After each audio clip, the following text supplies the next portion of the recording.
안녕하세요. 소희처럼의 소희입니다. 오늘은 호감도에 대한 이야기를 해보려고 합니다. TV 속에 인기 많은 연예인이나 주변에 인기 많은 친구들을 보면 왜 그 사람들은 인기가 많은 걸까? 어떤 이유에서 특정한 부분이 있을까라는 궁금증이 있었습니다.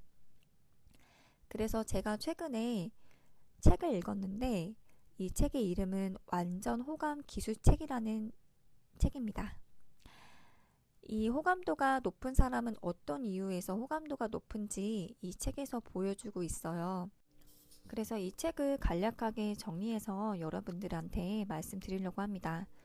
호감도의 사전적인 의미는 매력적인, 좋아하는 감정이 드는, 마음이 이끄는 뜻이지만 이것만 가지고 그 의미를 분명히 파악하기는 힘들어요. 그래서 이제 통합적으로 조사한 결과 호감도는 타인의 정서와 신체 모두에 이익을 주는 긍정적인 태도를 갖추는 능력이라고 합니다. 그래서 호감도가 높은 사람의 특징은 타인에게 기쁨과 행복과 편안함을 선사하고 타인에게 동기부여를 부여해서 본인 또한 삶의 질이 높아지는 게 특징이라고 합니다. 그래서 이제 CEO를 비롯한 성공한 리더들은 부하 직원을 존중하고 그들의 호감을 얻기 위해서 노력해서 그 사람의 지지를 받아 더 크게 성공한다고 합니다. 저의 예로서 들자면 저도 호감도가 높은 사람들한테 더 잘해주는 것 같아요. 그 사람의 친절함이 그 사람에 대한 경계성을 무너뜨리고 한 번 더 그 사람을 더 챙겨주는 것 같습니다. 제가 병원에서 일하는 직원인데 저도 친절한 환자나 불친절한 환자가 이제 있으면 친절한 환자들한테 더 집중하게 되고 저 또한 긍정적인 에너지를 그 사람한테 주려고 노력을 하는 편이에요. 반면에 불친절한 환자들은 이제 그 사람에 대한 부정적인 이미지가 저도 모르게 뇌에 인식이 되기 때문에 그 사람을 경계하고 진실되게 그 사람에게 다가가기는 힘든 것 같습니다. 그래서 저도 이제 호감도가 이제 높아지는 행동을 하려고 노력을 많이 하고 있어요. 그렇게 되면 주변의 사람들과 금방 친해지고 그리고 저를 편안하게 느껴지는 게 느껴지더라고요. 그래서 이 세상을 살기에는 호감도가 높은 행동을 하면 좀 살기가 편해지는다는 느낌이 좀 들었습니다. 그럼 호감도가 높아야 하는 이유를 총 세 가지 알려드릴게요. 첫 번째는 높은 호감도는 상대방이 최선을 다하도록 만들고, 두 번째는 타인으로부터 인정을 받게 되며, 세 번째는 삶의 질이 높아지고 효율성이 높아진다고 합니다. 호감도를 높이는 것은 사회성 훈련과 같아서 신체 운동을 할 때처럼 시간과 노력을 많이 투자해야 한다고 합니다. 그럼 이 책에서 가장 중요한 호감도 기본 네 가지 요소를 알려드릴게요.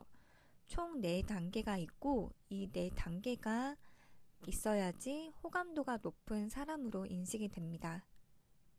첫 번째는 친절함입니다. 인간은 동물과 달리 공격성이 아니라 친절함을 성공으로 무기로 삼는다는 연구 결론이 나왔어요. 친절은 인간의 본성이기도 하고, 그리고 이제 낯선 이한테 친절함을 느끼게 되면 우리 뇌에서는 그 사람은 따뜻한 사람이다, 안정감이 있는 사람이다 라고 무의식적으로 받아들여서 그 사람에 대한 경계를 무너뜨린다고 합니다.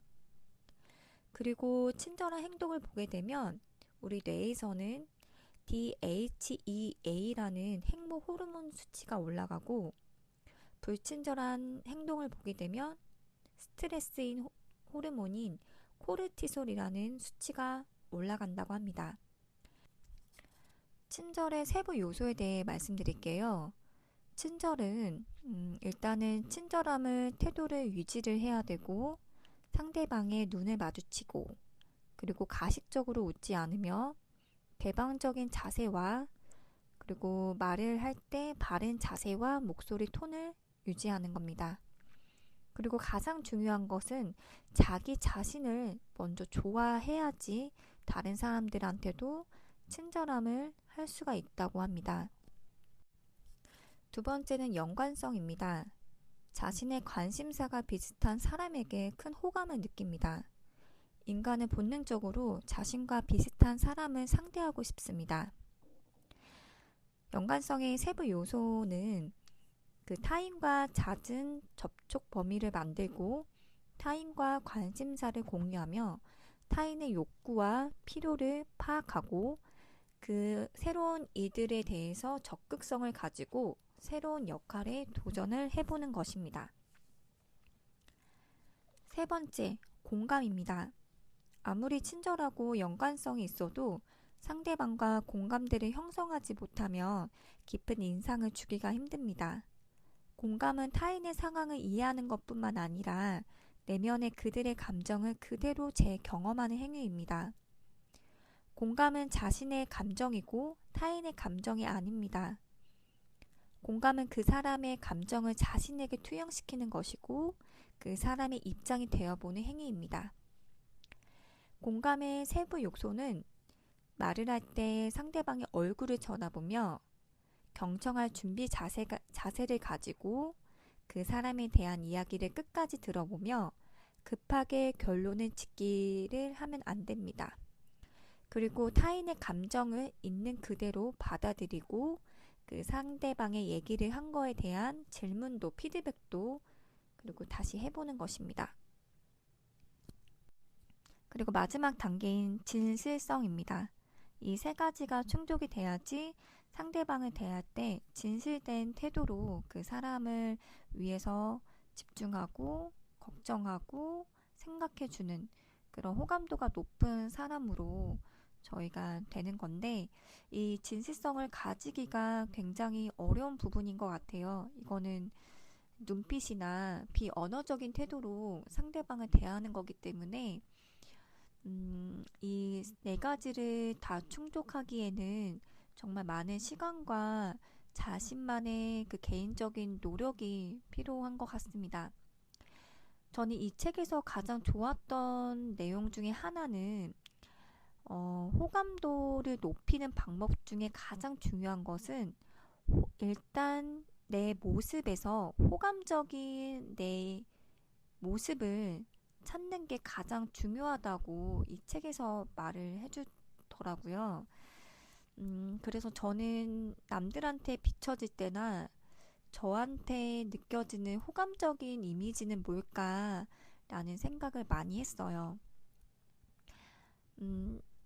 이유는 한 가지인 것 같아요. 그 사람에 대한 이야기를 경청할 마음 자세가 가지고 있고 그 사람에 대한 입장을 공감을 해주려고 노력을 많이 하는 것 같습니다. 그게 제 자신이 좋아하는 저의 모습이고 남들도 저를 바라봤을 때 그 부분에 대해서 호감도에 대한 점수를 높게 주는 것 같아요. 일단 나답게 자연스럽게 나 스스로 나의 좋은 이미지를 만들어야지 다른 사람에게 좋은 에너지를 전달하는 게 가장 중요한 것 같습니다.